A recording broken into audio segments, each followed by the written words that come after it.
wabarakatuh. Selamat malam. Perkenalkan, kami dari kelompok Pasar Media akan menjelaskan mengenai komodifikasi, spasialisasi, strukturasi, dan kaitannya dengan ekonomi politik.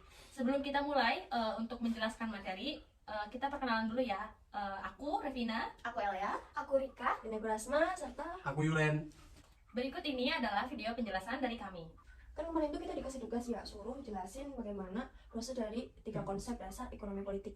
Yang pertama ada komodifikasi, terus ada spasialisasi, dan yang ketiga itu ada strukturasi. Nah itu nanti kita kaitin sama ekonomi politik. Kira-kira teman-teman di sini udah ada yang paham nggak sih Aku sama kemarin itu, sama materinya itu?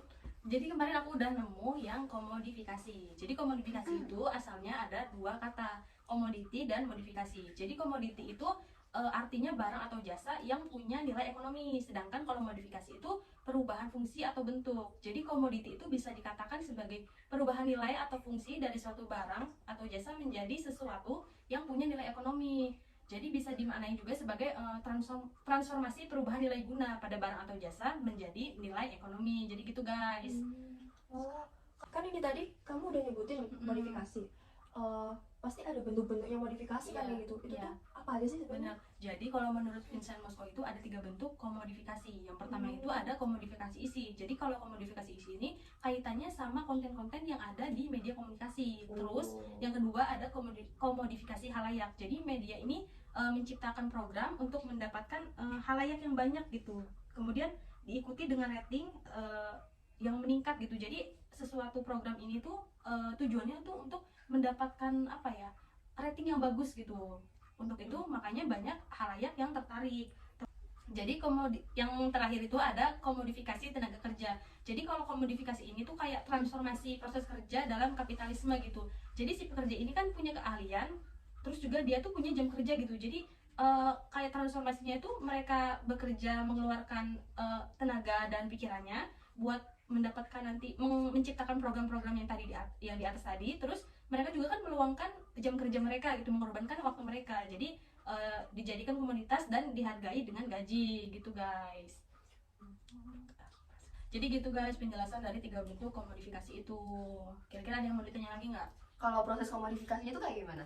Kalau untuk proses itu sendiri, jadi proses komodifikasi itu berjalan sebagaimana yang udah kita ketahui nih. Jadi media itu kan bikin konten bukan serta-merta kayak cuma ngasih edukasi, informasi, persuasi gitu kan. Tapi di balik itu semua, media juga kan butuh dana yang cukup banyak gitu. Jadi media itu agar bisa tetap berjalan, mereka itu kan membutuhkan dana yang memang jumlahnya cukup banyak. Nah itu tuh bisa melatar belakangi terjadinya komodifikasi dalam media gitu. Jadi kan tadi kamu udah jelasin prosesnya komodifikasi ya. Nah, berarti itu kan nanti diproduksi tapi bukan semata-mata cuma atas dasar nilai guna. Iya benar.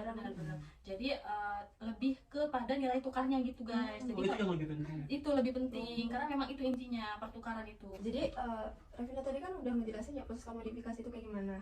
Nah berarti dalam prosesnya itu sesuatu yang diproduksi itu nggak hanya semata-mata buat mencuri nilai guna aja kan ya. Iya benar. Nanti ada nilai Lain yang lebih Iya, penting. jadi yang lebih penting gitu. kalau di komodifikasi ini lebih menekankan kepada nilai tukar. Jadi artinya itu sesuatu yang diproduksi itu bukan semata-mata untuk kegunaan halayak, tapi lebih karena sesuatu itu bisa dipertukarkan di pasar gitu. Jadi ada nilai ekonomisnya gitu. Betul. Kira-kira bisa dikasih contohnya nggak dari Iya, komodifikasinya itu? Jadi kalau untuk contoh sendiri nih, aku tuh ngambil tentang penggunaan akun Instagramnya Gubernur Jawa Barat, Kang Emil. ya benar. Jadi beliau itu kan kita kan melihat dari sisi komodifikasinya gitu, dari perubahannya gitu. Jadi kalau misalnya yang kita tahu kalau Instagram itu digunakannya sebagai ya cuma posting-posting doang gitu, kayaknya semua orang pasti melakukan seperti itu. Tetapi di satu Benar sisi, sekali, iya kan, di satu sisi beliau itu bisa memanfaatkan Instagram itu sebagai ajang laporan kepada para masyarakat, pada halayaknya, kepada pengikutnya, publik gitu kan intinya gitu, bahwa ini loh sesuatu yang udah dia capai selama dia menjabat jadi gubernur gitu kan. Jadi gak secara nggak langsung dia mau branding diri. Iya betul. Jadi kepada masyarakat. Iya, dan dia juga kan secara nggak langsung dapat citra yang baik gitu loh. Terus juga kayak misalnya nih ada masyarakat yang mengadu gitu, yang berkeluh kesah kepada beliau gitu. Kan kalau misalnya kita tahu, sepertinya kayaknya kalau Instagram tuh jarang gitu loh dipakai buat hal-hal yang kayak gitu kan. Bener banget. Iya, tapi itu bisa dijadikan juga buat kayak menampung aspirasi masyarakatnya gitu. Jadi itu guys penjelasan dari komodifikasi. Ingat. Jadi kan tadi kita udah dengar penjelasan dari Revina ya tentang betul. komodifikasi. Sedangkan kita kemarin dikasih tahu tiga Tiga, konsep iya. dasar itu dari memahami ekonomi politik itu sendiri gitu. Yang kedua kan kalau yang kedua kalau nggak salah itu ada spasialisasi gitu. Nah, iya, Nah, itu apa gimana? sih? Ada yang udah nemu belum spasialisasi itu apa? Aku udah Ini nemu. dia, Ya, gimana? Gimana Jadi istilah spasialisasi itu merujuk pada istilah perluasan institusi kekuasaan perusahaan dalam industri komunikasi. Nah, jadi spasialisasi itu merupakan istilah yang digunakan dalam ekonomi politik komunikasi mengenai perluasan kelembagaan dan kekuasaan korporasi dalam industri komunikasi. Terus apalagi ya kemarin? Dalam teori ekonomi politik itu menempatkan konsep spasialisasi itu menjadi kata lain dari corporate corporation atau cara perusahaan menguatkan organisasinya untuk mendominasi sebuah pasar. Nah, spasialisasi itu kemarin kan Pak Musa ngejelasin spasialisasi itu mengenai space dan time kan. Nah, dalam komunikasi dalam spasialisasi itu pada intinya analisis spasialisasi itu melihat bagaimana perluasan institusional dan aktivitas organisasi, di mana itu terdapat 3 proses kalau nggak Apa salah. aja tuh, apa aja? Yang pertama itu ada integrasi, yang kedua diversifikasi, dan yang ketiga internasionalisasi. Kalian udah tahu belum proses tiganya? Belum, Coba jelasin kayak jelasin. gimana. Nah, jadi kalau yang pertama itu ada integrasi itu terbagi lagi menjadi integrasi secara vertikal dan integrasi secara horizontal. Kalau integrasi horizontal itu terjadi ketika suatu kelompok bisnis memperoleh unit tambahan dalam tingkat produksi yang sama. Sementara integrasi vertikal itu terjadi ketika kelompok bisnis melakukan ekspansi terhadap tahapan produksi yang berbeda. Nah, Untuk yang kedua itu apa tuh? kalau yang kedua itu ada diversifikasi. Itu terjadi ketika suatu perusahaan melakukan ekspansi ke bidang usaha yang lain. Artinya itu pemain bisnis di bidang lain itu mencoba untuk merambah ke bisnis media sebagai strategi untuk mengefektifkan proses distribusi atau promosi produk serta menghadapi resiko-resiko krisis di bidang usaha tertentu. Gitu. Terus kalau yang proses yang ketiga kayak gimana tuh? Nah, proses yang ketiga atau proses yang terakhir ini ada internasionalisasi. Ini terjadi ketika perusahaan domestik membuka diri terhadap arus investasi asing.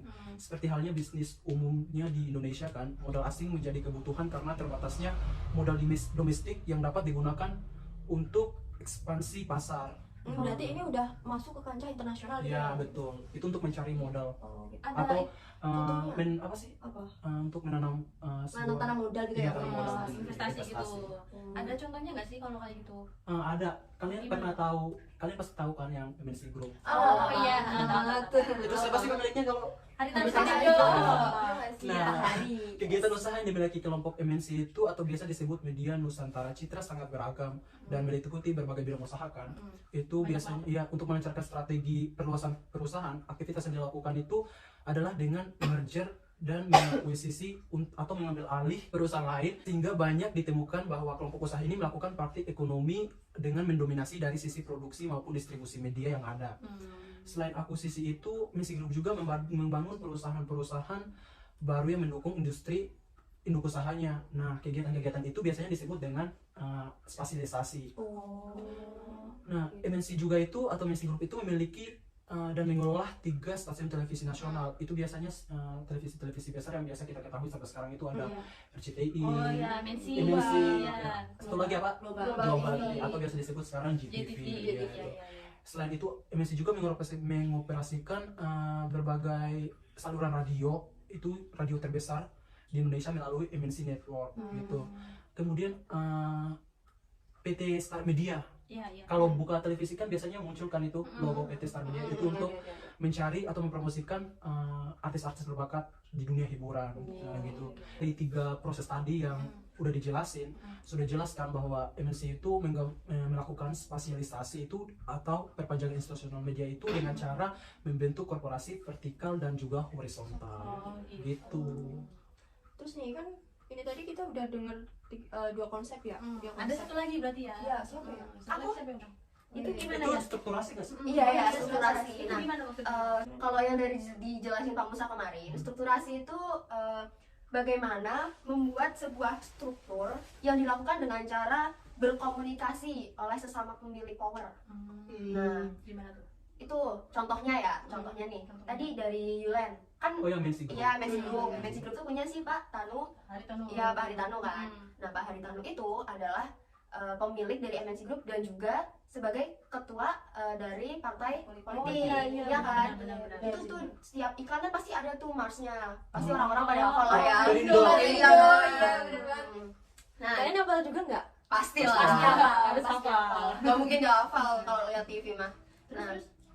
Nah, karena itu tadi kan beliau menjadi pemilik MNC Group dan juga partai politik kan jadi punya power tuh. Iya. Nah, walaupun misal tayangan TV-nya nggak laku, ratingnya rendah, tapi karena beliau punya power, itu tuh TV-nya tayangannya tetap ada gitu loh, Iya, tetap iya. jalan walaupun ratingnya turun, peminatnya dikit. Jadi strukturasinya itu kuat ya. Iya, kuat Iya. banget. Berarti strukturasinya itu kuat ya. Iya, banget itu. Apalagi si MNC ini tuh pemiliknya ya, pemilik MNC itu melakukan kerjasama sama partai-partai lain atau yang petinggi-petinggi gitu lah. Oh. Itu untuk memperkuat power gitu. Iya, memperkuat power dari MNC-nya.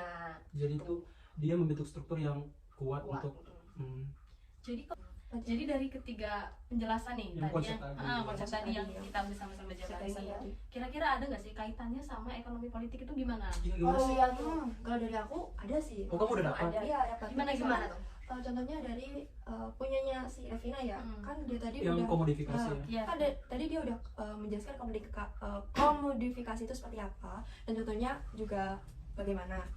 Nah kalau dikaitin sama ekonomi politik, seperti yang sudah dibilang, seperti yang sudah dikatakan, penggunaan akun Instagram dari kayak mana sih lu? Penggunaan akun Instagram Gubernur Jawa Barat sebagai sarana untuk memberi informasi gitu capaiannya selama menjabat sebagai gubernur. Kalau dikaitin sama politik itu kan dia kan beliau kan sudah menjadi gubernur ya. Iya. Jadi bagaimanapun juga sebagai gubernur harus mensejahterakan masyarakatnya dengan ikut membagikan postingan-postingan yang sekiranya Yang positif ya. yang positif ya, yang sekiranya bermanfaat Bagi bagi masyarakat. masyarakatnya, Iya, terutama masyarakat yang ada di Jawa Barat. Iya, gitu. benar. Itu tujuannya untuk membrandingkan Iya, katanya. Iya benar. Selain untuk memberikan informasi kan dia juga bisa mensosialisasikan secara online kan. Kan ini masih tahap endemi ya gitu, Iya, masih ada Sekalian. kayak peralihan dari corona ke normal Normal. lagi Iya, gitu. iya. Jadi beliau itu masih berusaha untuk mensosialisasikan secara online kepada, jadi dia memberikan sosialisasi secara online gitu kepada masyarakatnya, kepada pengikutnya, bahkan pada followers yang ada di Instagramnya itu. Iya, iya. Bagaimana Jadi dia menggunakan media sebagai alat untuk mempromosikan dirinya ke dunia politik juga nggak sih? iya benar. Terus juga agar lebih dikenal lagi gitu, agar lebih ini loh Gubernur Jawa Barat tuh seperti ini Iya, gitu. iya, iya. Dan secara nggak langsung kan itu juga bisa memperlancar ekonomi politik yang sudah disusun Iya, ya, iya, gitu, iya. disusun. Visinya. Visi-misinya. Oh berarti kalau buat beliau bisa maju ke apa ke Lebih- jenjang yang lebih tinggi Iya, lagi, iya. berarti bisa udah dapetin hati Iya, masyarakatnya sama- ya. sama kepercayaan secara juga ya. secara Secara dia- kasarnya gitu iya, ya. secara untuk jika dilihat dari penggunaan Instagramnya kan beliau juga udah membranding dirinya dengan baik gitu kan. Jadi itu salah satu syarat syarat untuk Jadi itu jadi ini loh apa pendukung jadi dengan beliau itu menggunakan akun Instagram dan membentuk branding sesuai dengan apa yang diharapkan oleh beliau sendiri itu salah satu faktor pendukung untuk beliau melangkah ke jenjang yang lebih tinggi lagi untuk menarik hati. untuk menarik hati Iya, masyarakat. Iya. Secara beliau itu kan independen ya gitu. Hmm. Kalau dilihat dari berita itu kayaknya beliau juga belum Ikut belum partai. ikut Heeh. partai gitu. Ikut partai. Jadi mungkin dari sisi media sendiri untuk meliput beliau juga pasti ada beberapa partai yang sekiranya harus menarik hati beliau Iya, sendiri agar benar-benar. beliau bisa join atau mengikuti partai tersebut sehingga nanti pada saat beliau ingin melanjutkan ke jenjang yang lebih tinggi lagi beliau itu sudah ada semacam apa guys kayak Tempatnya. wadah beliau untuk menampung aspirasi dari beliau itu sendiri gitu. Iya, iya benar-benar. Jadi kan tadi aku udah ngejelasin ya bagaimana kaitannya 3 konsep dasar tadi sama ekonomi politik. Nah, yang aku mau tanyain lagi gitu, satu lagi nih ya guys, bagaimana media itu melakukan kegiatan politik? Mungkin kalian udah bahas sebelumnya ya, dan aku Iya. mau nambahin dikit aja guys. Sebenarnya bagaimana media melakukan kegiatan politik ini sebenarnya ada 3. Nah, yang pertama adalah media tuh menjadi sebuah institusi dan akar politik yang memiliki hak-hak gitu. Jadi mereka memiliki hak-hak buat kayak meliput atau apapun itu yang berkaitan dengan politik gitu. Yang kedua, media dapat memainkan berbagai peran politik, diantaranya mendukung proses transisi demokrasi dan melakukan oposisi. Jadi sebagai jembatan gitu. Iya, benar banget. Jadi kayak menjembatani Para politik. para politisi-politisi ini gitu buat menyampaikan ke rakyat Iya, gitu. Terus yang ketiga adalah sebagai firefighting, Itu artinya apa? yaitu membantu menentukan hasil dari perubahan politik dan sosial dramatik yang terjadi saat krisis. Nah, contohnya nih di Asia tuh banyak banget nih contoh-contohnya. Kayak ya ini peran media tuh yang menggulingkan rezim Marcos di Filipina pada tahun 1986 tuh. Lama kali ya, Wai? Iya, terus karena dukungan dari media yang ditunjukkan oleh pers itu, para demokrasi, pro demokrasi pada bulan Mei tahun 1992 di Bangkok. Dan fungsi ketiga ini, pers merupakan agen perubahan atau agen of change gitu. Berarti skalanya udah internasional. Iya, udah kayak Iya, udah hebat banget, udah jauh banget gitu. Ya, kayak tadi lo yang disebutin sama si Julian internasional itu. Iya. Jadi Yang proses internasionalisasi itu. Iya, jadi emang peran media ini emang sebesar itu dari sisi politik ataupun dari sisi masyarakat gitu. Nah, media ini juga bisa menjadi sebagai pembentuk citra yang kamu bilang tadi, branding juga ya. Oh iya, branding. Iya, branding. Kayak media ini bisa membentuk aktor politik tuh terkesan bukan menjadi aktor politik, jadi kayak bukan politisi gitu. Jadi kayak kita percaya kalau dia tuh bukan politisi kok, dia cuman orang biasa gitu yang sama kayak kita gitu sih. Oh. Nah, jadi itu dia guys. Sekian dulu ya penjelasan dari kita. Semoga kalian bisa mengambil sesuatu yang bermanfaat dari penjelasan yang udah kita jelasin tadi. Ya, dan mohon maaf jika selama kita diskusi tadi ada beberapa kata yang kurang berkenan. Dan juga kesalahan teknis. Dan juga mohon maaf jika ada kesalahan teknis dari kita ya. Sekian dulu dari kita. Wassalamualaikum warahmatullahi wabarakatuh. Selamat malam.